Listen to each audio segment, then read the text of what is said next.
أشهد أن لا إله إلا الله وحده لا شريك له وأشهد أن محمدا عبده ورسوله أما بعد فأعوذ بالله من الشيطان الرجيم بسم الله الرحمن الرحيم الحمد لله رب العالمين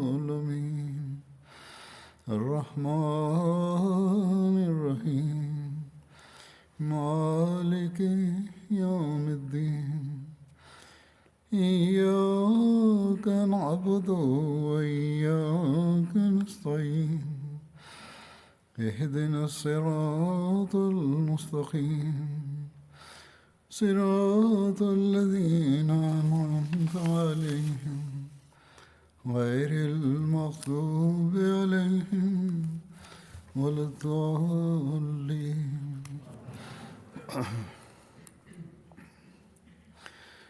आज 27 मई है 20 أيار مايو، ويعرف في الجماعة كيوم الخلافة، ونعقد في هذا اليوم أو ما قبله أو بعده كل عام جلسات ونحتفل فيها بيوم الخلافة. ولكن لماذا نفعل ذلك؟ علينا أن نضع الجواب على هذا السؤال أمام أعيننا دائما، ويجب أن نحث أجيالنا وأولادنا أيضا للتأمل في ذلك.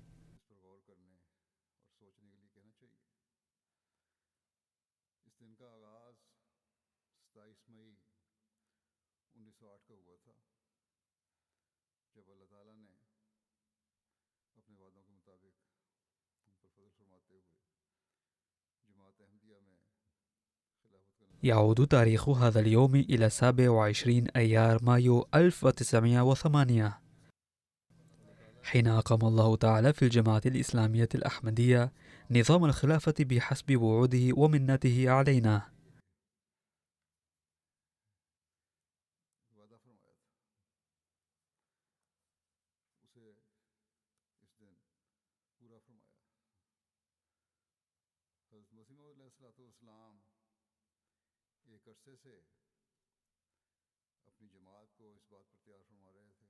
وقد سبق أن وعد الله تعالى المسيح الموعود بتقدم جماعته وازدهارها، وحقق وعده في ذلك اليوم. وكان المسيح الموعود عليه السلام يعد جماعته منذ فترة أنه ما من أحد منزه عن الموت، والأنبياء أيضا عندما يكملون مهمتهم يتوفاهم الله تعالى.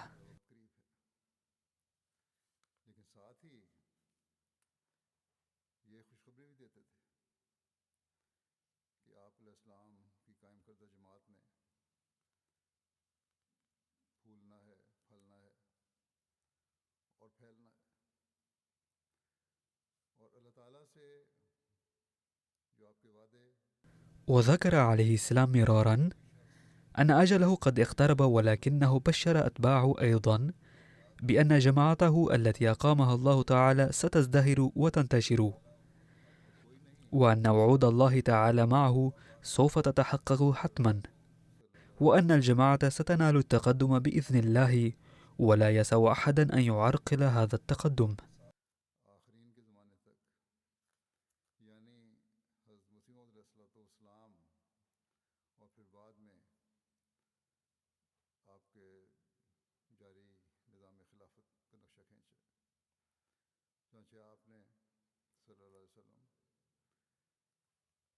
وقد بين رسول الله صلى الله عليه وسلم أيضا نظام الخلافة في عهده وفي زمن الآخرين، أي في زمن المسيح الموعود عليه السلام. فقال رسول الله صلى الله عليه وسلم وهو في مجلس الصحابة: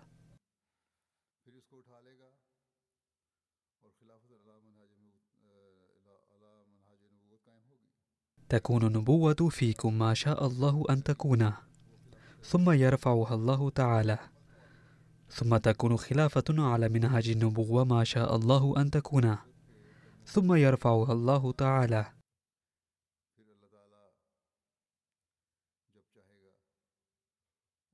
منذ فترة ذكرت سيرة الخلفاء الراشدين في بيان سيرة الصحابة البدريين،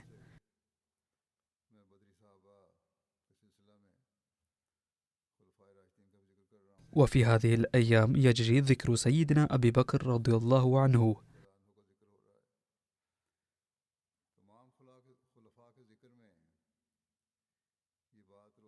ويتضح من سيرة جميع الخلفاء كوضح النهار أنهم قضوا فترة خلافتهم بكل تواضع ومتأسين بسنة رسول الله صلى الله عليه وسلم، ومتخذين القرآن الكريم دستورا للعمل،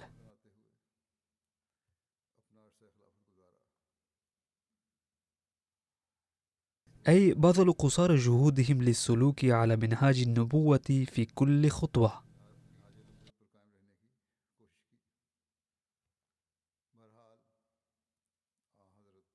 تابع رسول الله صلى الله عليه وسلم الحديث وقال: ثم تكون ملكا عاضا يضيق الناس ذرعا في هذه الفترة ويكتئبون،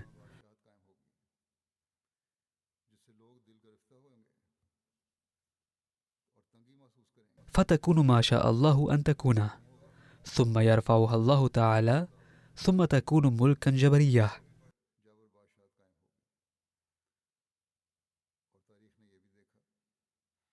وقد شهد التاريخ ذلك، بل هذا ما يفعله الحكام المنحرفون عن الدين مع رعاياهم اليوم، سواء أكانت حكومة سياسية أم مبنية على الملكية. كل من ينال الحكم، هذا الفريق أو ذلك، تتغلب عليه المادية.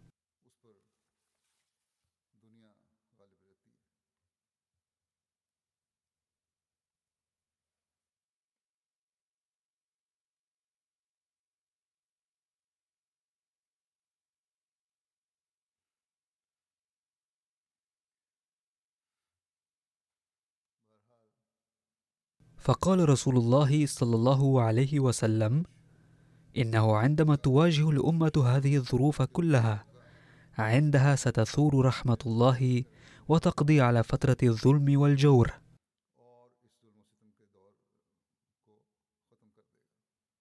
ثم تكون خلافة على منهاج النبوة. ثم سكت.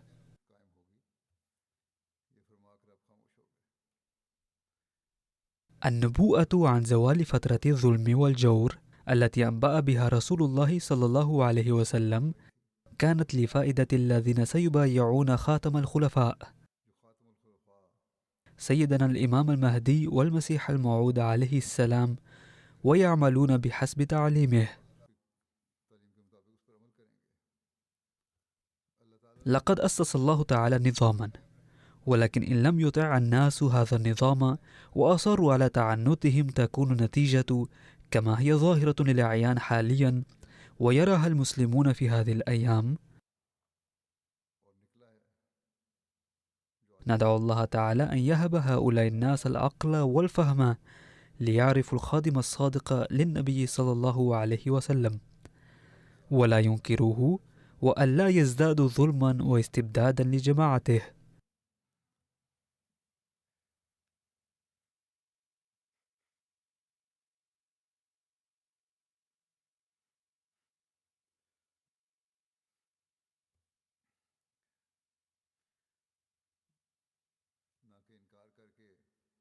فليكن واضحا أيضا أن سكوت النبي صلى الله عليه وسلم بعد قوله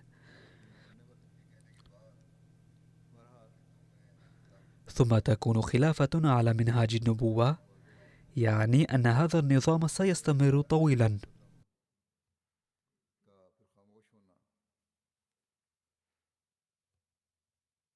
يقول بعض الناس لعدم فهمهم الأمور بأن سكوته صلى الله عليه وسلم يعني أن هذا النظام، أي نظام الخلافة بعد المسيح الموعود عليه السلام، سينتهي سريعا.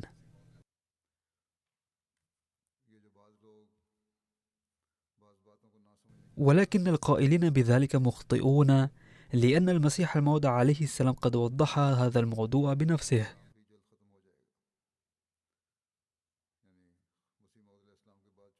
الوعود التي أعطاه الله تعالى المسيح الموعود عليه السلام متحققة لا محالة. يمكن أن تزول السماء والأرض، ولكن لا يمكن لأحد أن يحول دون تحقق وعود الله تعالى.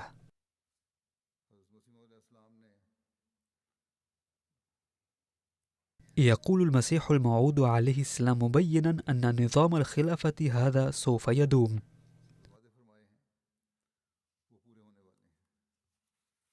يا أحبائي،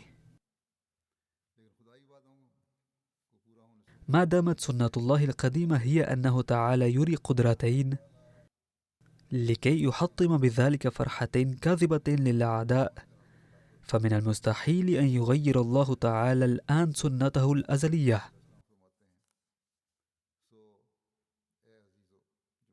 لذلك فلا تحزنوا لما أخبرتكم به ولا تكتئبوا، إذ لا بد لكم من أن تروا القدرة الثانية أيضا، وإن مجيئها خير لكم، لأنها دائمة ولن تنقطع إلى يوم القيامة. وإن تلك القدرة الثانية لا يمكن أن تأتيكم ما لم أغادر أنا.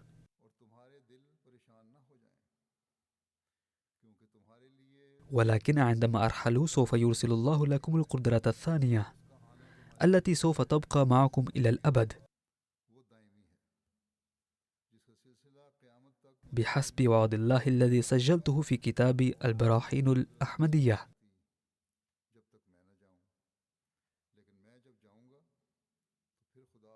إذن إن قوله عليه السلام بأن القدرة الثانية أي الخلافة ستبقى معكم إلى الأبد وعد من الله تعالى أنه سيكون في الجماعة دوما أناس يقومون لحماية الخلافة في الجماعة الإسلامية الأحمدية.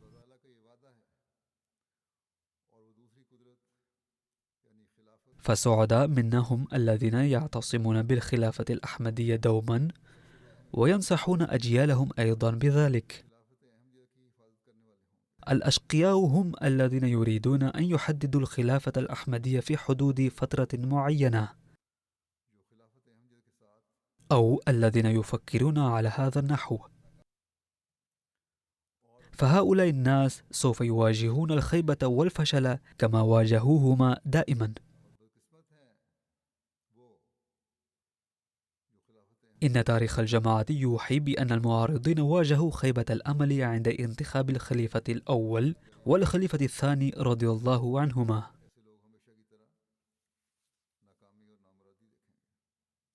على أي حال، يقول المسيح الموعود عليه السلام عن بقاء الخلافة شارحا الموضوع أكثر: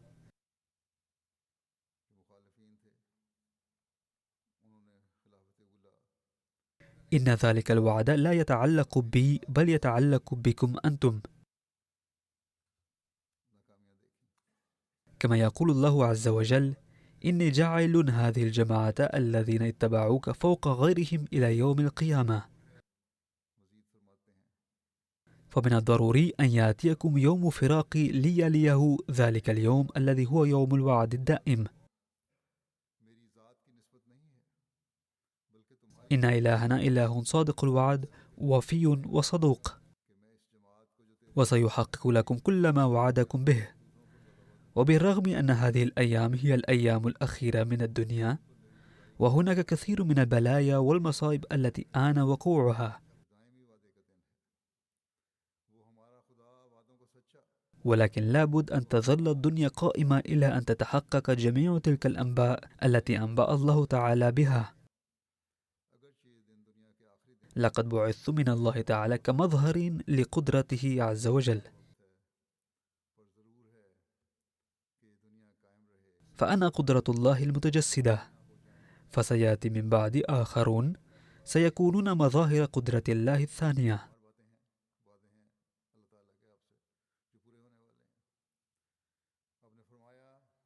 إذن ما وعد الله به المسيح الموعود عليه السلام عن نشأة الإسلام الثانية وازدهاره، وما أخبره عز وجل بتحققه سوف يتحقق حتما.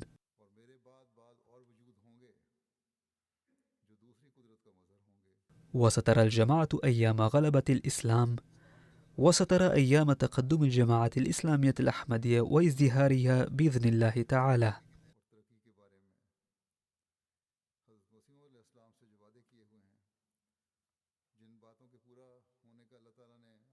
والذين سيظلون مرتبطين بالخلافة سيرثون أفضال الله تعالى.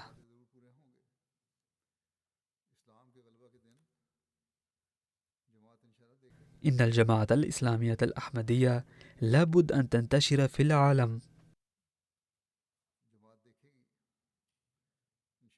هذا ما قال المسيح الموعود عليه السلام. ولقد قال عن غلبة جماعته: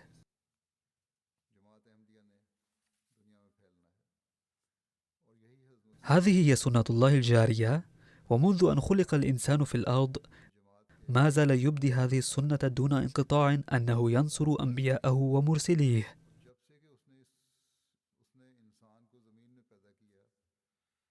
ويكتب لهم الغلبة، كما يقول: كتب الله لأغلبن أنا ورسلي.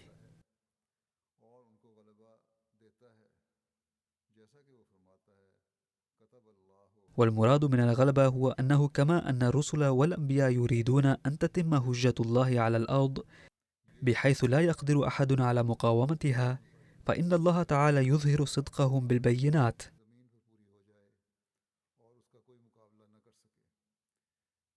ويزرع بأيديهم بذرة الحق الذي يريدون نشره في الدنيا.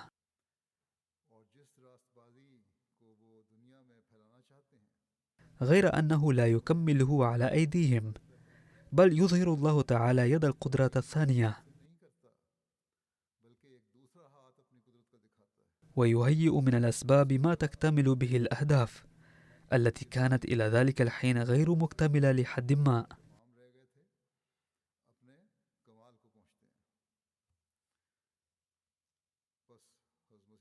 وعليه فلا بد أن تبلغ الكمال جميع النبوءات التي قدمها حضرته ووعود الله تعالى التي ذكرها.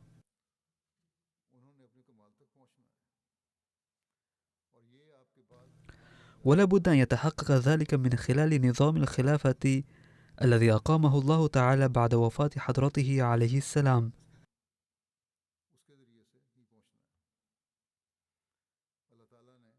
لقد قدر الله تعالى الازدهار للجماعة ولا يزال يعطيه إياها، وإنه بنفسه يهدي الناس ويربطهم بالخلافة، وإلا فليس بوسع الإنسان ربط أفراد الجماعة وخليفة الوقت في رباط وثيق لا مثيل له.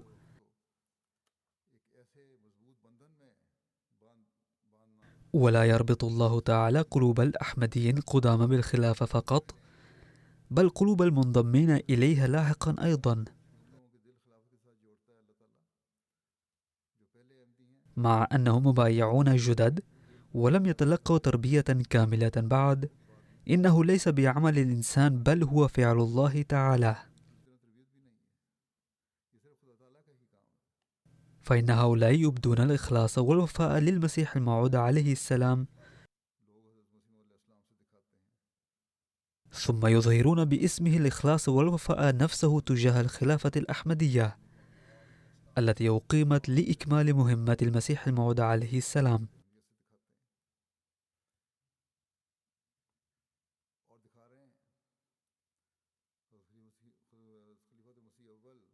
ما كانت الطريقة التي بايع الناس بها الخليفة الأول المسيح الموعود عليه السلام إلا عبارة عن تأييد الله تعالى ونصرته، وباستثناء عدد قليل من ذوي طباع المنافقين الذين يكونون موجودون في كل جماعة، فقد بدأ يزداد عدد المخلصين للخلافة والأوفياء لها. أما المنافقون فقد وبخهم خليفة الأول أشد توبيخ، وجعلهم لا يعدون مكانهم الذي يليق بهم، وبالتالي فلم يستطيعوا أن يرفعوا رؤوسهم. ثم عند انتخاب الخليفة الثاني أثار ضجة هؤلاء المنافقون أنفسهم الذين بقوا في الجماعة مستبطنين النفاق في عهد الخليفة الأول، وعارضوا بشدة، ولكن أفراد الجماعة رغم محاولات الإذلال وإثارة الضجة والفتنة والفساد ناشدوا حضرة ميرزا محمود أحمد وبايعوه خليفة ثانيا للمسيح الموعود عليه السلام. وبعد ذلك رأى الأعلام كيف ازدهرت الجماعة بسرعة فائقة، إذ فتحت مراكز الجماعة في العالم، وأنشئت المساجد، ونشرت كتب الجماعة، وهكذا فقد تقدمت نحو الأمام الأمور التي جاء المسيح الموعود عليه السلام لإتمامها.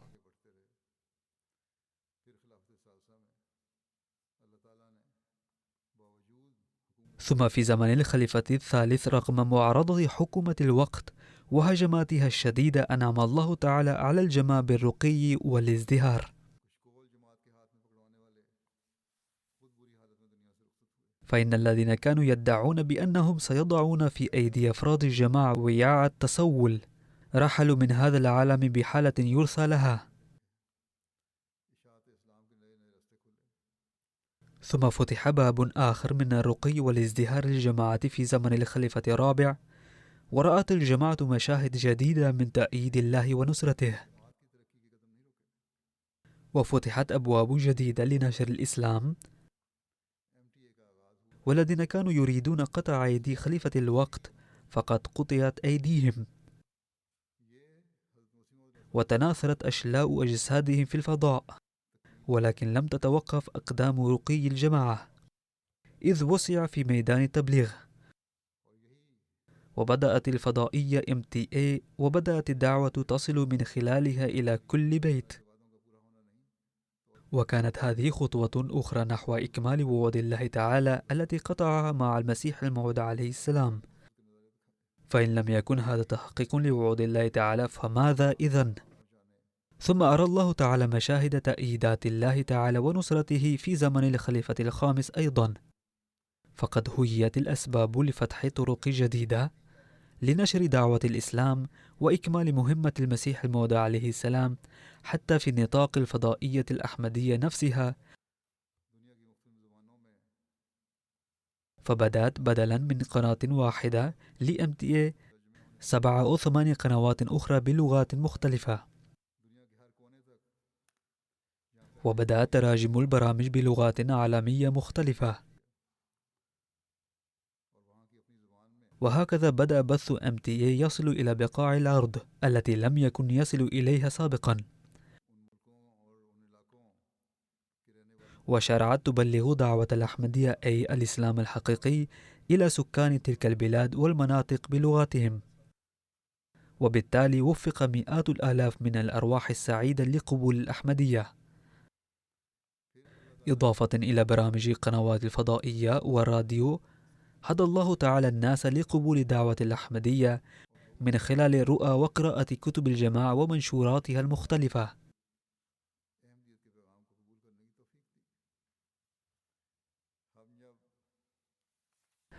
عندما نطالع تاريخ الجماعة نرى كيف كان الله تعالى يوجه بعض الناس للإيمان بالمسيح الموعود عليه السلام في زمنه أيضا،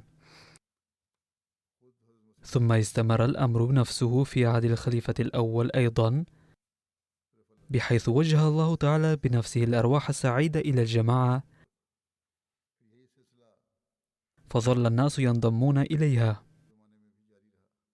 ثم هناك أحداث كثيرة حصلت في عهد الخليفة الثاني، وهي تروى في العائلات القديمة وتذكر كيف وفق آباؤهم لقبول الأحمدية.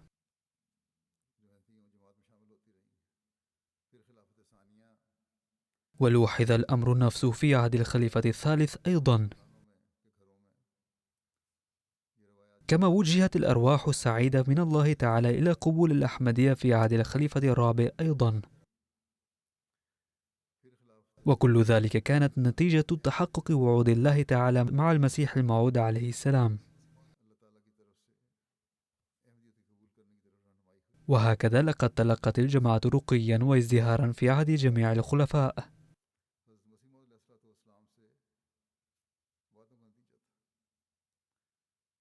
وفي زمن الخليفة الخامس أيضا تلقت الجماعة المعاملة نفسها، إذ إنه تعالى فتح طرقا جديدة للتبليغ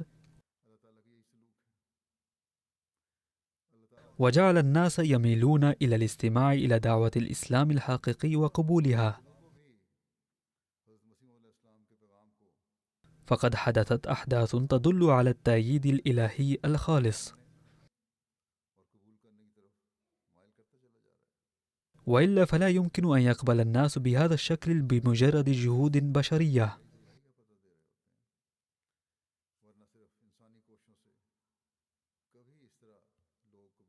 سأروي لكم بعض الأحداث التي تذكر كيف أن الله تعالى جعل قلوب الناس تتجه نحو الأحمدية، أي الإسلام الحقيقي،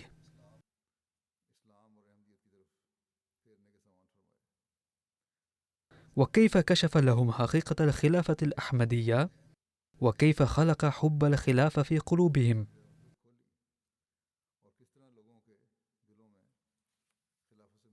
غينيا بيساو، وهي بلاد نائية في قارة إفريقية، يذكر أحد سكانها السيد عبد الله الذي كان مسيحيا سابقا، ويقول بأنه رأى قبل فترة رجلا بلحية بيضاء وكان يرتدي عمامة،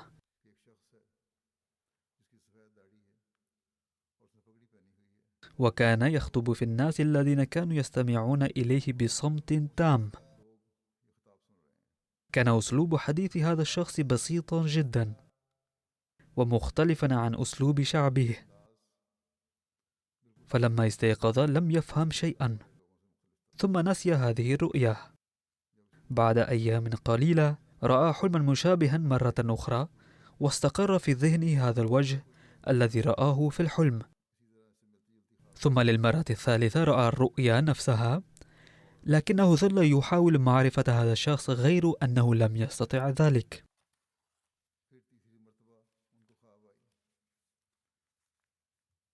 ثم صادف أن ذهب ذات يوم إلى مسجدنا في بلدة فرين القريبة من قريته، وكان ذلك يوم الجمعة، وكان أفراد الجماعة يستمعون إلى خطبتي على MTA. يقول هذا الأخ: سألت معلم الجماعة فورا: من هذا الشخص الذي يلقي الخطبة؟ فقال: إنه خليفتنا. جلس هذا الأخ واستمر في الاستماع للخطبة بهدوء،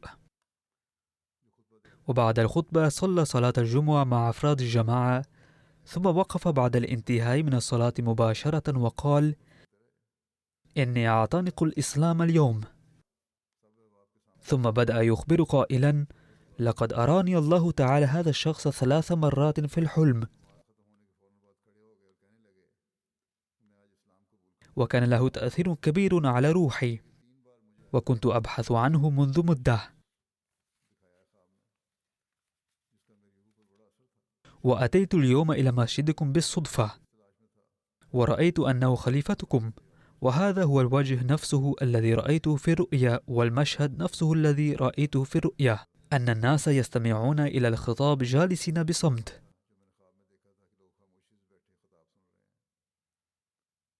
والآن أدخل في إسلام الأحمدية.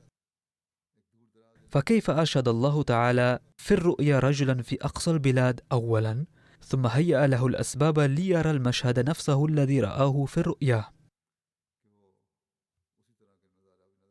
بعض الناس يقولون: لماذا لا يحدث معنا هكذا؟ فأقول لهم: إنما هو فضل من الله حيث يرشد من يريد، إلا أن ذلك يقتضي الفطرة الطيبة والإنابة إلى الله عز وجل. من المؤكد أن الله وجه على هذا النحو لربما لحسنة قد أحرزها في الماضي.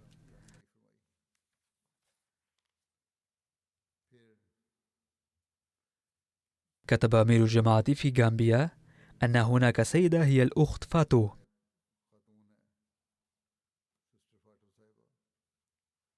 عمرها 60 عاما تقريبا. قالت: جاء إلى منطقتنا أفراد الحزب الإسلامي،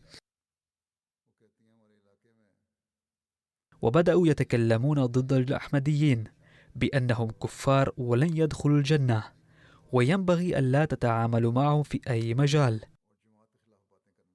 فقبل معظم السكان كلامهم.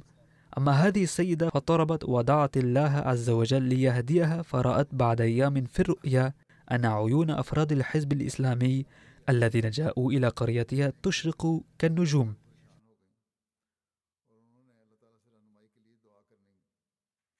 وهم يحملون بأيديهم القرآن الكريم ويشتكون بأنهم لا يقدرون على قراءته.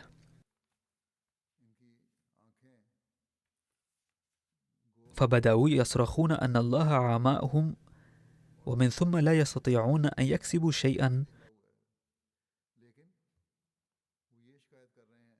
وصاروا أذلى مهانين وهلكوا.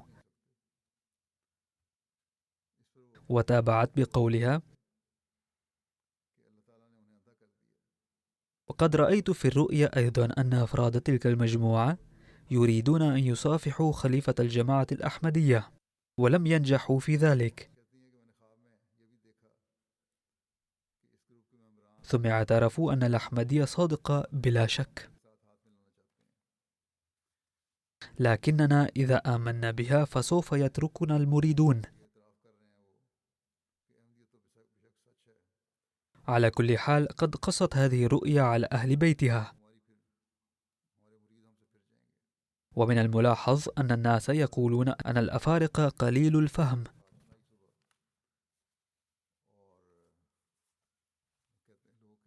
لكنها أولت رؤياها قائلة أن عيون أولئك الأفراد كانت لامعة، ومع ذلك لم يكونوا يقدرون على قراءة القرآن، فمعناه أنهم ضلوا عن الحق تماما.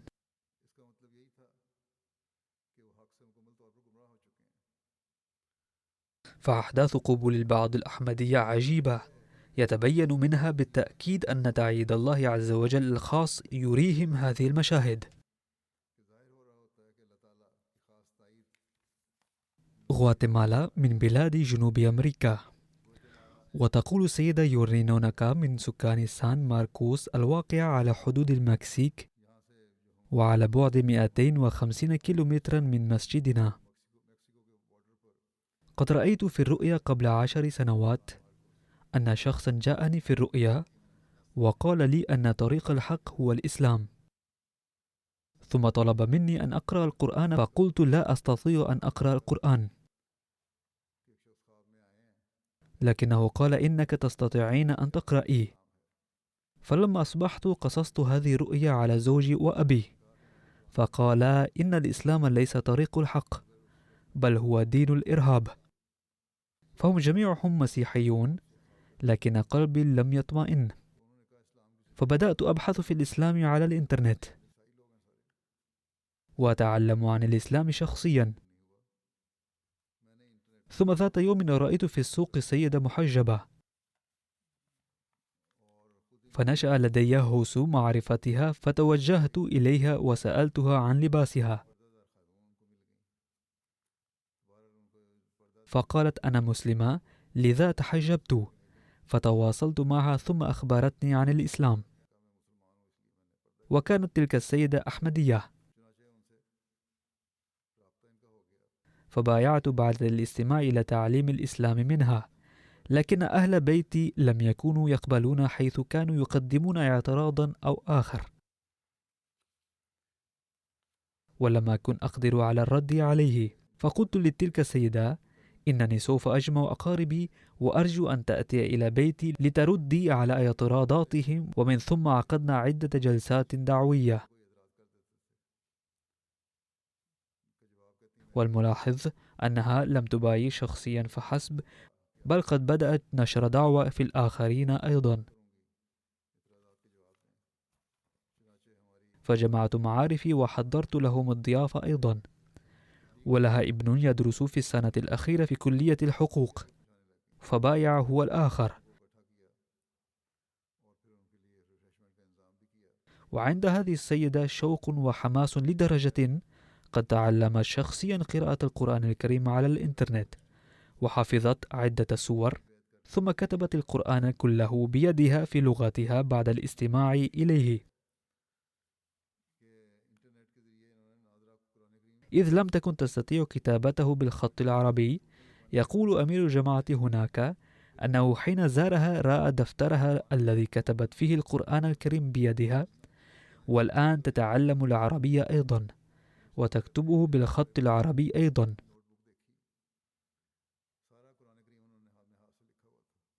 وهكذا لا يأتي الله عز وجل بالأرواح السعيدة إلى الجماعة فحسب، بل يحقق وعوده أيضا مع حضرته عليه السلام أيضا.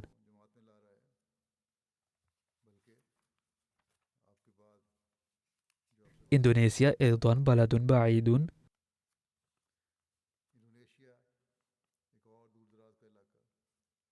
هناك بلغ شاب رسالة الأحمدية فبايع فورا. ويقول السيد نور رئيس الجماعة المحلي: إني قبل الانصراف من عندي أعطيته عددا من كتب الجماعة ونشرات عليها صورة المسيح الموعود عليه السلام. فلما وصل ذلك الشاب إلى بيته ورأى والده تلك النشرات، سأله: من صاحب هذه الصورة؟ فقال له: هذه صورة الإمام المهدي، فقد رأيته ليلة الأمس في الرؤيا أن الإمام المهدي قد ظهر، لذا قد بايعته فورا، إذ كان لدي علم بالجماعة سلفا. فقال والده أنه والآخر يريد أن يبايع. وهكذا يدخل الله الناس في الجماعة. يقول الداعية المحلي في بوركينا فاسو السيد أزيلا كريم: كان أحد سكان قرية السيد حميد يستمع إلى إذاعة الجماعة بانتظام، وكان يحب الجماعة ويدفع تبرعات أيضا بين حين وآخر، وبدأ يدفع أخيرا بانتظام. لكنني حين كنت أقول له أن يبايع يصرف الموضوع، ربما لم يكن يدفع التبرع العام، بل كان يدفع تبرعاتي في صندوقي التحريك الجديد والوقف الجديد، أو في صندوق آخر، أو كان يدفع صدقة، فكان يضحي بأمواله. فقد لاحظت في غانا أيضا أن كثيرا من الناس الذين وجبت عليهم الزكاة كانوا يدفعونها لنظام الجماعة قائلين: إذا قدمناها لمشايخنا فسوف يأكلونها، أما الجماعة سوف تنفقها في محلها الصحيح. فالناس هناك يدفعون التبرعات للجماعة. ذات يوم رأى في الرؤيا أن هناك اجتماعا، وبعض الناس داخل الحرم وبعضهم خارجه، ورأى أن الذين داخل الحرم كلهم الإخوة الأحمديون، فأقول أنا أيضا معهم فليؤذن لي أيضا بالدخول. فسمعت صوتا يقول: لا يستطيع دخول هذا الحرم غير المبايعين، فلما لم تبايع فليس بإمكانك الدخول فيه. فجاء في اليوم التالي فبايع. هنا ينبغي أن يلاحظ أن الجهود البشرية لم تتمكن من إقناعه للبيعة، لكن لما كان سعيد الفطرة لم يرد الله عز وجل أن يضيعه، فأرشده في الرؤيا. وفي ذلك رد على الذين يقولون إنهم لا يرون أي رؤيا، فعليهم أن يصبحوا أولا سعيد الفطرة، ويفرغوا أذهانهم من كل الشكوك والوساوس، ثم يدعو الله فسوف يرشدهم الله عز وجل.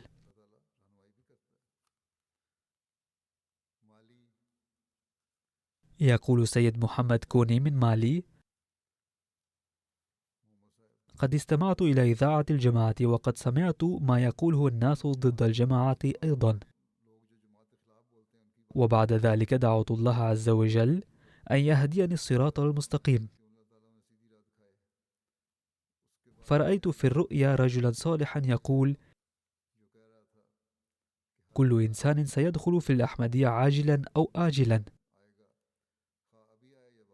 فهذا ما قدره الله تعالى.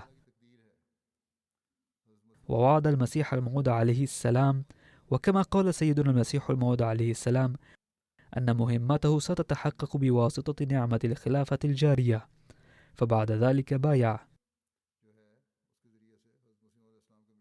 وكتب أحد الدعاة من غيني بيساو السيد عثمان، وهو أحد المبايعين الجدد الآن، وبلغوا قبل بيعته أن أقاربه ينضمون إلى الجماعة الأحمدية بكثرة. فجمع بعض المشايخ وجاء بهم إلى هذه المنطقة بهدف معارضة الجماعة، فقال لهم أحد معلمين: لكم أن تعارضونا ولا نمنعكم من المعارضة، لكن عليكم أن تستمعوا لدعوتنا أولا، ثم يمكنكم أن تعارضون بالدليل. فرفض المشايخ أن يأتوا لسماع دعوة جماعتنا، ولكن السيد عثمان استجاب وجاء لسماع الدعوة. فجرى الحديث معه بأن المسيح الموعود عليه السلام قد جاء، وكان اليوم الذي جاء فيه إلى مركزنا يوم الجمعة. وكانت خطبة الخليفة تبث على قناة MTA وقت قدومه إلينا، فقلنا له: يمكنك سماع الخطبة بعض الوقت إن كانت عندك فسحة من الوقت. قال: حسنا، أستمع للخطبة قليلا. ولكنه عندما بدأ سماعها نسي ولم يدري كم سمع منها، ثم أكمل سماعها كلها، وبعد انتهاء الخطبة قال: من المحال أن تكون الجماعة الأحمدية كافرة بحسب ما سمعت في الخطبة، لأن خليفتكم كان يبين سيرة أحد صحابة محمد رسول الله صلى الله عليه وسلم، وهذا لن تفعله جماعة كافرة. وبعد ذلك اليوم امتنع عن معارضة الجماعة الأحمدية، ثم بعد فترة انضم مع عائلته إلى الجماعة. وليس ذلك فقط، بل إنه يقوم الآن بنشر دعوتنا ويدفع التبرعات أيضا بانتظام. فهذا هو نتيجة التأثير الذي يجعل الله تعالى في خطب الجمعة التي يلقيها الخليفة. وكتب الداعية المحلي في كونغو شناسا: بدأنا حملة نشر الدعوة في إحدى المناطق، فبدأ المسلمون من غير جماعتنا حملة معارضة مخطط ضد جماعتنا. وبعد 3 أشهر اتصل أحد هؤلاء المعارضين بمركزنا في يوم من الأيام، واسمه السيد عثمان، وقال: إني أريد مع عائلتي كلها الانضمام إلى الجماعة الأحمدية. فسألناه عن السبب، فقال: كانت زوجتي ذات يوم تشاهد القنوات، وبالصدفة عثرت على قناة MTA، ولما كانت تعرف أني من أشد المعارضين للأحمديين فنادتني، ولما هممت أن أتكلم بكلام سيء بحق الجماعة قالت: عليك أن تستمع أولا لهذا البرنامج كله. وكان البرنامج خطبة الخليفة التي كانت تبث على MTA في ذلك الوقت. يقول هذا الأخ: بعد سماع الخطبة أيقنت أن هذا الصوت الذي وقع في آذاني اليوم إنما هو وحده صورة حقيقية للإسلام، ولم يبقى عندي بعد سماع كلام الخليفة أدنى شك في صدق الجماعة الأحمدية. وأقول: ليس في هذا أي فضل أو كمال لي، إنما هو الله الذي يقوم بتكميل مهمة سيدنا المسيح الموعود عليه السلام بواسطة الخلافة، وإنها هي إلا أفضال الله التي يظهرها للناس. وقال الداعية المسؤول في غينيا بيساو: قمنا بالدعوة في قرية، فصدق معظم أهلها دعوة الأحمدية، لكن ظلت 4 عائلات منهم ترفض دعوتنا. وعندما ذهب فريقنا لتركيب قناة MTA في تلك القرية، دعا معلمنا هذه العائلات 4 الرافضة لزيارة مسجدنا، ولما جاءوا قال لهم: هذه قناتنا الإسلامية، فتعالوا شاهدوها، وسوف تشاهدون أيضا صورة سيدنا المسيح الموعود عليه السلام وخليفته الحالي. وبعد تركيب القناة صلينا الصلاة، ثم فتحنا قناة MTA الثانية، وكانت خطبة الجمعة تبث عليها. فظل هؤلاء الضيوف غير الأحمديين يشاهدون القناة منصتين، وكانوا ينظرون إلى صورة الخليفة بكل تركيز. وكانت الخطبة تبث مع ترجمة الإنجليزية، فقال لهم المعلم: دعوني أترجمها لكم. فقال أحدهم: لا شك أننا لا نفهم الخطبة، ولكني أستطيع أن أقسم بالله تعالى أن هذا الخطيب لا يمكن أن يكذب، وإذا كان هذا خليفة هذه الجماعة فمن المحال أن تكون هذه الجماعة كاذبة. ثم أعلن للتو دخوله في الجماعة الأحمدية. وكتب معلم لنا في دولة مالي: جاء شخص إلى مركزنا وأخبرنا أنه يستمع للإذاعة الأحمدية بانتظام، وأنه يريد البيعة، فملأ استمارة البيعة وكان مثقفا، فقال: إذا كانت عندكم منشورات بالفرنسية فآتوني بها ليستفيد منها وأفيد بها زملائي. فآتاه المعلم منشورات مختلفة باللغة الفرنسية، بينها خطب مختلفة حول السلام في العالم، ولا سيما كتاب الأزمة العالمية والسبيل إلى السلام. فما لبث الرجل أن فتح الكتاب، وعندما رأى صورتي أخذ في البكاء، ثم قال: كنت من قبل في جماعة الداعون، وكنت أدعو الله تعالى دوما أن يهديني إلى الصراط المستقيم. وخلال أيام الدعاء هذه رأيت في المنام خليفة المسيح مرارا، ولكني كنت لا أعرف من هو. وقد أدركت اليوم أن دعائي قد أجيب، وأن الله تعالى قد هداني.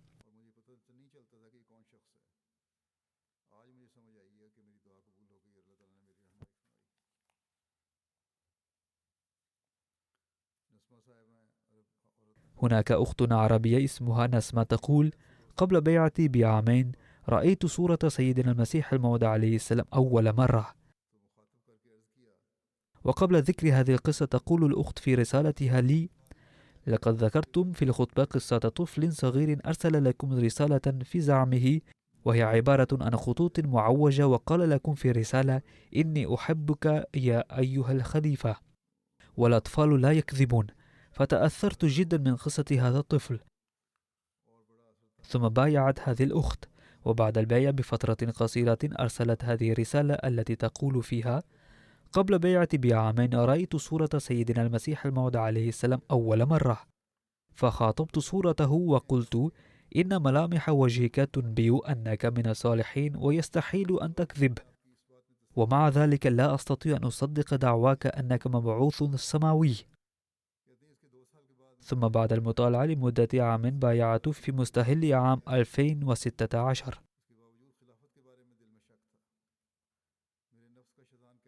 وبعد ذلك ظلت في قلبي شكوك تجاه الخلافة. كان شيطان نفسي يقول: كيف يمكن أن أسمح لشخص يدعي الخلافة بالتصرف على حياتي؟ ولماذا أراسل مثل هذا الشخص وأخبره بأخباري وأحوالي؟ وما الفائدة من الخلافة؟ ولكن هذه الشكوك زالت بقراءة كتاب الخلافة الراشدة لسيدنا المصلح الموعود رضي الله عنه، وكتابكم نظام الخلافة والطاعة، ووجدت الجواب على أسئلتي كلها. ثم لما راسلتكم ووصلني جوابكم وزالت هذه الشبهات تماما، ويقنت بأن الخلافة أيضا سائرة على خطى سيدنا المسيح الموعود عليه السلام. وهناك أخت كتبت: إن المحبة التي يلقيها الله بنفسه في القلوب، إن المحبة التي يلقيها الله تعالى بنفسه في القلوب يلقيها بكل قوة، ولكن لا نعرف سبب هذه المحبة. ومن أجل ذلك فإن معظم الأحمديين يحبون سيدنا المسيح الموعود عليه السلام وخلفائه عموما، وحضراتكم خصوصا، حبا كحب الأطفال. قبل البيع لم يكن لنا عهد ولا خبرة بهذه المحبة. وكتب أحد دعاتنا في نيجيريا: في إحدى ندوات الأسئلة والأجوبة جرى النقاش حول سؤال: هل يجوز لنا كما هي العادة السائدة أن ندعو الأولاد بأسمائهم العائلية التي هي أسماء أجدادهم القدامى، بدلا من أن ندعوهم بأسماء آبائهم الحقيقيين؟ فقلت للإخوة: إن ما يأمرنا به القرآن الكريم هو أن ندعو الأولاد بأسماء آبائهم. فلم يطمئن برد بعض الحضور، ولا سيما غير الأحمديين وبعض المبايعين الجدد. ولكن بعد يومين بثت خطبتكم حول الصحابة، وذكرتم فيها قصة صحابي زيد بن ثابت رضي الله عنه، وأخبرتم أن العرب كانوا يدعونه زيد بن محمد، فأمر الله في القرآن بأن أدعوا الأولاد لآبائهم. وبعد سماع هذه الخطبة فرحت الجماعة كلها، ولا سيما الإخوة الذين كانوا يناقشون هذه القضية قبل يومين، وقالوا: لقد أرشدنا الخليفة في القضية الآن. فظن بعض الإخوة أن الداعية ربما أبلغ الخليفة في هذا اليومين الماضيين بما جرى في المجلس، ولذلك ذكر الخليفة هذا الأمر في الخطبة. فأخبرهم الداعية أنه لم يكتب عن هذا الأمر للخليفة بتاتا. قالوا لقد فرحنا للغاية أن الله تعالى بنفسه جعل الخليفة يرد على سؤالنا. وفي هذه الفرحة اشترى رجل ثري من الجماعات المحلية تلفازا كبيرا آخر لمشاهدة MTA وركبه في قاعة المسجد الخاصة للجنة إماء الله والنساء لكي لا تبقى النساء محرومات من بركات الخلافة. ثم قال إن الخلافة إنما تحيا في القلوب. الآن من ذا الذي ينشئ هذه العلاقة مع الخلافة في هؤلاء الأحمديين المقيمين في المناطق النائية في مختلف البلدان وفي مختلف الأمم؟ إنه تأييد الله ونصرته يقينا، وإلا لا يستطيع الفكر البشري أن يستوعب هذا الأمر.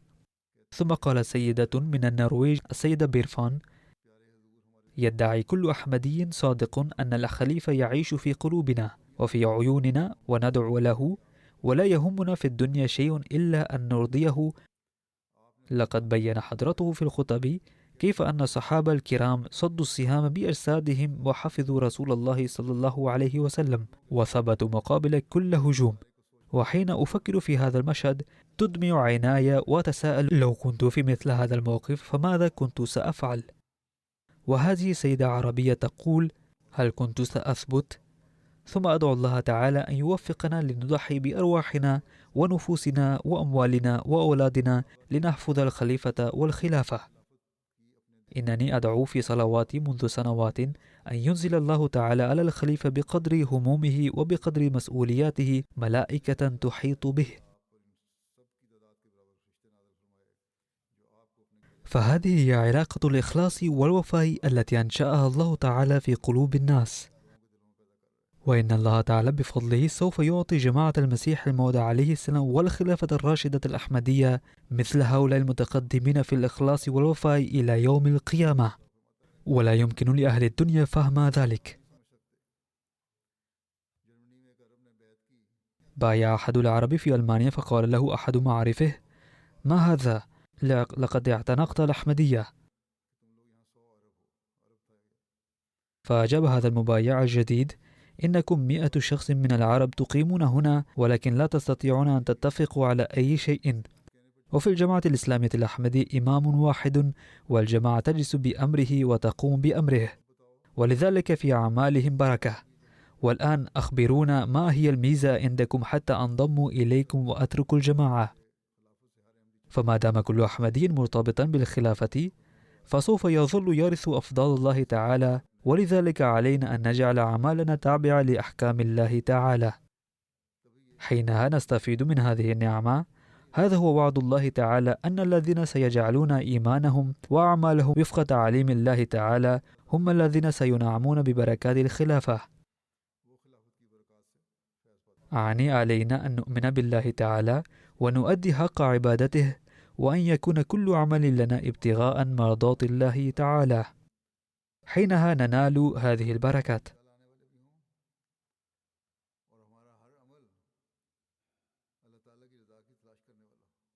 قال المسيح الموعود عليه السلام: لقد جعل الله تعالى في القرآن الكريم العمل الصالح أيضا مع الإيمان. المراد من العمل الصالح ألا تخالطه أدنى شائبة من الفساد. قال عليه السلام: إذا كان في البيت شخص واحد ذو أعمال صالحة ينقذ البيت كله. اعلموا أنه لا فائدة من الإيمان ما لم تعملوا أعمالا صالحة. فعلينا أن نحاسب أنفسنا ألا يهاجمنا الشيطان في أي وقت. وإنه لمنة الله تعالى أنه وفق آباءنا أو أجدادنا أو وفق إيانا للإيمان بالمسيح الموعود عليه السلام. ولاستمرار بركات هذه المنة ثم حاجة لنحافظ على إيماننا ونزيده لكي يستفيد كل واحد منا مما أنبأ به النبي صلى الله عليه وسلم ووعد به الله تعالى حضرة المسيح الموعود عليه السلام أيضا، أي نظام الخلافة. فلا بد أن نستعرض أنفسنا إلى أي مدى نحن ربطنا أنفسنا بالخلافة لكي نصبح كلمة واحدة ونقيم وحدانية الله تعالى في الدنيا. قال المسيح الموعود عليه السلام في موضع: طوبى لكم فإن ميدان التقرب إلى الله تعالى قد خلا، أي ميدان التقرب والتقدم إلى الله خال. كل أمة عاكفة على الدنيا، وعرض العالم عما يرضى به الله تعالى. فالذين يريدون أن يقتحموا هذا الباب بكل قوة، أي باب التقرب إلى الله، فالفرصة سانحة لهم ليبدوا قدراتهم في هذا المجال وينالوا نعمة الله تعالى. لا تظنوا أن الله تعالى سوف يضيعكم، أنتم بذرة بذرها الله تعالى في الأرض بيده. يقول الله تعالى: إن هذه البذرة سوف تنمو وتزدهر وتتفرع في كل طرف، ولسوف تصبح دوحة عظيمة. ثم يقول عليه السلام: لقد قال الله تعالى مخاطبا إياي أن أخبر جماعتي بأن الذين يؤمنون إيمانا لا تشوبه شائبة من الدنيا، وليس ذلك الإيمان ملوثا بالنفاق أو الجبن، وليس خاليا من أي درجة للطاعة، فأولئك هم المرضيون عند الله تعالى. ويقول الله تعالى: إنهم هم الذين قدمهم قدم صدق. هذا كله قاله حضرته عليه السلام في كتاب الوصية، الذي فيه بشر بقيام نظام الخلافة أيضا. فقوله عليه السلام هذا ينبه أيضا إلى أن كل أحمدي يجب أن يكون مرتبطا بالخلافة بإخلاص ووفاء. فالذين يحرزون هذا المستوى هم الذين يؤدون حق البيعة، وإذا تحقق ذلك لا أدينا حق الاحتفال بيوم الخلافة. وفق الله تعالى الجميع ليؤدوا حق بيعتهم للخلافة وينالوا أفضل الله تعالى أيضا. وأريد أن أعلن أيضا بإيجاز أنه في هذا اليوم تعقد جماعة غانا جلستها السنوية ل3 أيام، بل ليومين في 27 و 28 أيار مايو في بستان أحمد. وإضافة إلى ذلك جعلوا 119 مركزا في القطر كله، ومنها 5 مراكز كبيرة للاجتماع، وكلها مرتبطة ببعضها عبر الأوديو والفيديو. ونشأت الجماعة في غانا في 1921 حين كان مولانا عبد الرحيم نية رضي الله عنه ذاهبا إلى غانا من لندن. كانت جماعة غانا تريد أن تحتفل باليوبيل المئوي لها في العام الماضي، ولكنها لم تستطيع ذلك بسبب الكورونا. لذا هي قررت الآن أن تستمر برامج اليوبيل في العامين 2022 و 2023. ندعو الله تعالى أن يبارك في الجلسة السنوية لها أيضا من كل ناحية، وأن يزيد جميع الأحمديين إخلاصا ووفاء. وكذلك تعقد الجماعة في غامبيا جلستها السنوية اليوم، وهي ل3 أيام. بارك الله تعالى فيها.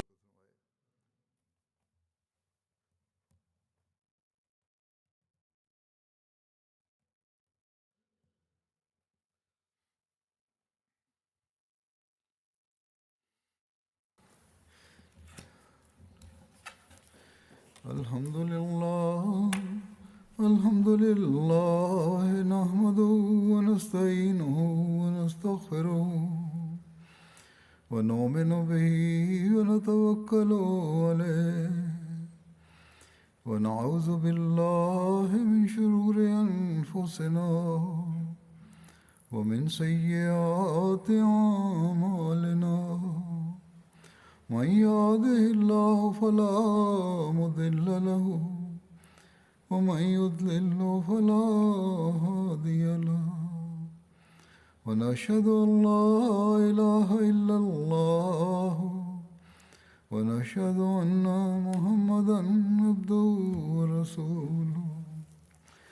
عباد الله رحمكم الله، إن الله يأمر بالعدل والإحسان وإيتاء ذي القربى وينهى عن الفحشاء والمنكر والبغي يعظكم لعلكم تذكرون اذكروا الله يذكركم وادعوه يستجب لكم ولذكر الله أكبر.